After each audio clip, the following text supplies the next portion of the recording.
just got my first service done on my BMW R18 first edition. Plus one shout out. Let's talk about that. Let's get cracking.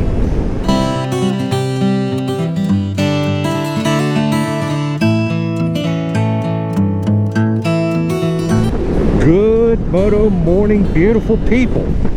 Welcome to Kraken's Garage. I'm your host Eric, and on Kraken's Garage we discuss all good things on 2 and 3 wheels. On today's episode we're going to talk about getting the first service done on my BMW and how did that interaction go with Morton's BMW located in Fredericksburg, Virginia.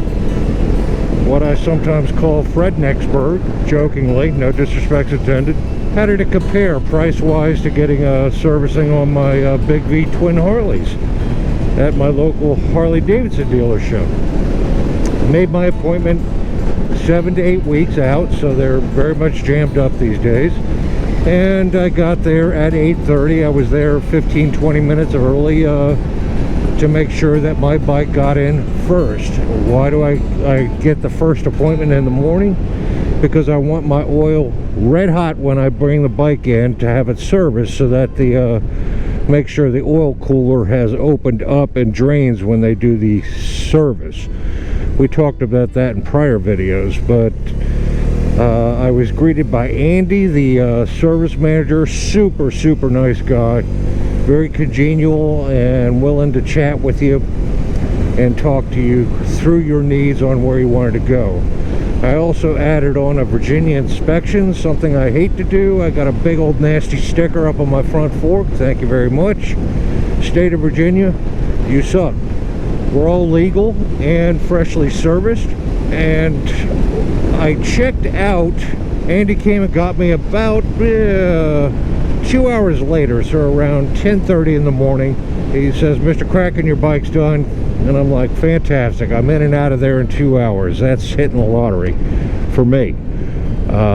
Normally it takes quite a bit longer when I go to have the Harley service. Now, I have the specs. I'll have to take a look at my owner's manual and see if I have the specs for all the list or agenda of what needs to be done on the first service for the R18.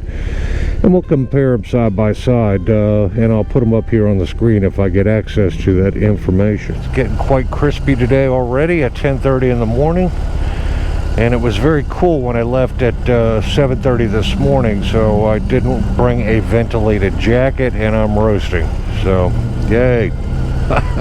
So after 2 hours, Dave came and got me, and I checked out. The total bill tab came to $252. $12 of that was the Virginia inspection. If you take that off the table, the service was $240 US. And what was interesting when I was checking the bike in, because I've been out of the BMW game for so long, I asked Andy and I said, you know, what is the oil that you put in for the first service? Is it dyno or is it synthetic? And he said, no, we use nothing but synthetic. Well, that was good news for me. I'm a huge fan of synthetic in today's motors. And if you go to Harley-Davidson, they actually give you the dyno oil, and you get bumped for the Syn 4. Not pinging on Harley, it is what it is. I'm just reporting the news. So what do my Harley services run? Normally $450 for a Big V twin service with synthetic. The BMW cost-wise is a solid $100 to $200 cheaper per service, because the first service is no joke. It sometimes requires, again, I don't have the info in front of me, it sometimes requires to adjust the valves, of course change out the drivetrain fluid. This has the shaft drive. I assume they changed out that gear oil as well, plus the engine oil was synthetic. So lube all the cables, make sure everything's torqued to spec, etc., etc. Man, I'm hitting the lottery on red lights. It's kind of interesting to see the comparison of two premium brands side by side and how they handle their servicing. So I'm quite pleased, A, with getting in and out in 2 hours, B, the meet and greet and how I was treated there, C, the price of the service, which I think is fair for the amount of work that was done. Now, if you buy the oil and the filter and all the goodies to service your bike, it normally runs north of $100 just in parts. I'll scan a copy of the receipt and I'll put it up here. Hopefully they break, I didn't check, but hopefully they break down the parts and labor. And we'll go from there. So overall, really positive experience. Went back and saw my longtime parts person, Patrick, back in parts at Morton's BMW. He's a super knowledgeable dude. And we talked about the service manual issue and etc. And he said, just give him a call if you need anything. And I'm not really down with that, but we'll figure a way to get that service information. Where there's a will, there's a way. And it was good to see Patrick again. But I also wanted to talk to him. BMW has something, I don't know this for a fact. I'll have to Google it when I get home, but they have a DIN plug, basically an accessory plug that's been around ever since I got involved with BMWs for 30 years. And my God, the DIN plug on it feels and looks like it's post-World War II. And they're still using it to this day.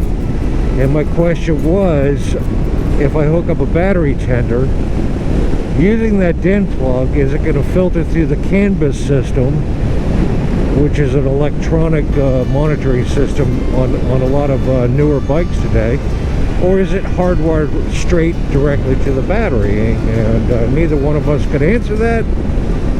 And I said, well, seeing how I can't buy a service manual, I can't get an answer on that either. I can walk back to service. I'm not keen to use that type of DIN plug. It's something else to mess around with.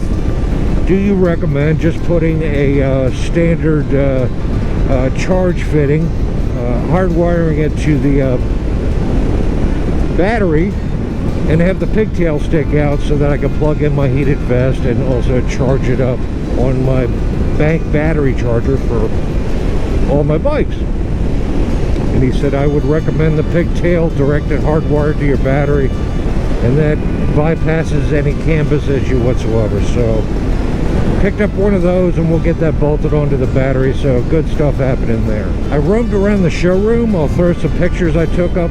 They don't have many new bikes. What few they had, several of them were sold. They had lots of used bikes. They even had a Harley White Glide in the showroom. And of course there was the BMW R18s in the front bay window, collecting dust on them. Yeah, they're not selling, at least at Morton's, and that's a shame. It really is a good bike. I'm on a one-man campaign to point out the good of what this bike brings to the table. And all 100 or 200 of my views on my videos will make zero impact on the moto community, let alone the BMW R18 community or prospective buyers. But those are my thoughts. With that, I'm going to take a break here so that we can do a shout out in the garage, and I'll meet you right back here for the outro. And you know what time it is. This week's shout out goes to ScooterintheSticks.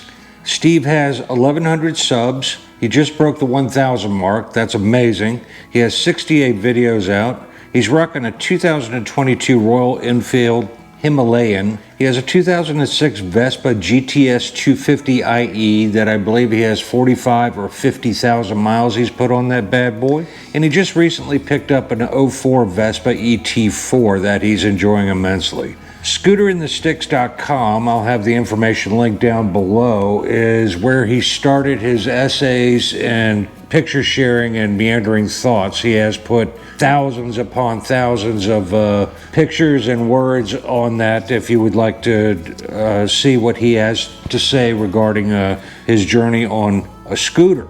He also has a Facebook page as well, and I'll have that linked down below as well. His motto is, I share stories, experiences, thoughts drawn from spent on motorcycles and scooters. I'm interested in the therapeutic effects of scooter and motorcycle riding, especially as an older rider. I also look at how riding has a way of stripping away the fear, anxiety, concern, and other noise that can surface in my mind. Riding opens a door to an honest view of where I am and provides ways in which I can deal with whatever challenges and demons that rear their ugly head as I ride through the beautiful landscapes of central Pennsylvania and beyond. Steve is a gentleman and a scholar. He is a professor from one of the United States' best colleges in our country, from Penn State. He is a very cerebral person, and I love his content because when he speaks, his words are powerful. His command of the English language is unparalleled. He is a wonderful storyteller. He has wonderful journeys to share. I hope you go by and check him out. If you'd be so kind to look at his content and take a look at a few of his videos, I'd appreciate it. If you subscribe, please let him know that Kraken sent you. And with that, let's get back to our regularly scheduled program. And welcome back. There's my ghost dog Bullet. He's right up here, which tells me it's time to wrap up this video. If you would like to become a Patreon, the link is listed right down below. If you like this video, give it a thumbs up. If you didn't like it, give it a thumbs down. If you want to see more in the future, hit that subscribe button right down there in the corner. And remember, folks, go riding because it's good for you. And I'll see you in the next one. Peace.